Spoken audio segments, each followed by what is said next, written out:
So I'm making this video because talking to people in the past and past guys I've trained, I know there are some people who enjoy long duration cardio and they want to build muscle.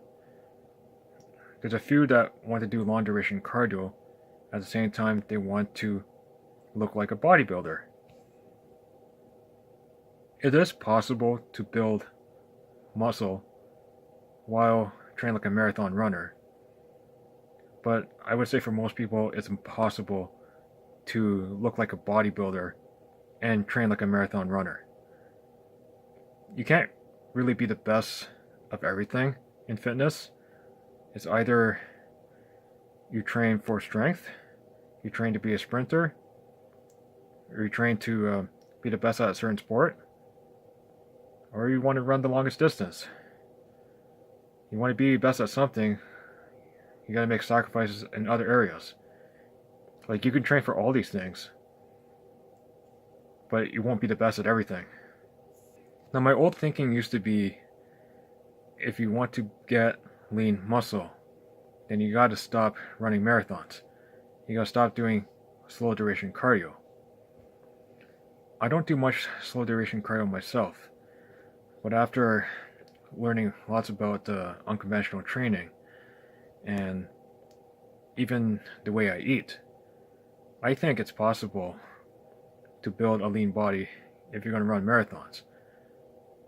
I saw pictures with guys who train like a sprinter versus a guy who trains like a marathon runner. But chances are, I think the guy who trains like a marathon runner is missing out on a testosterone boosting diets.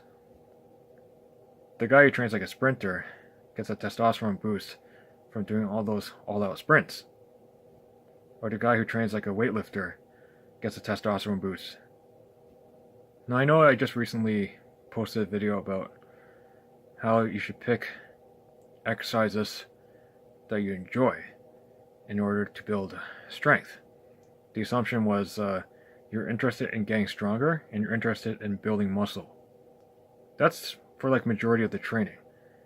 But there are going to be times you might have to do exercises you may not like to do.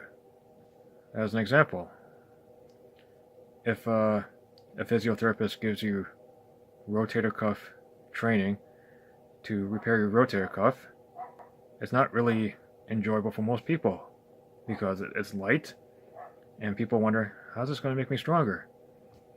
It's not challenging, but if you have a damaged rotator cuff and your physiotherapist is making you train your rotator cuff to make it better, then it's worth it. Sometimes the only exercise to work out a certain muscle will help you get stronger in other exercises, then it's worth it.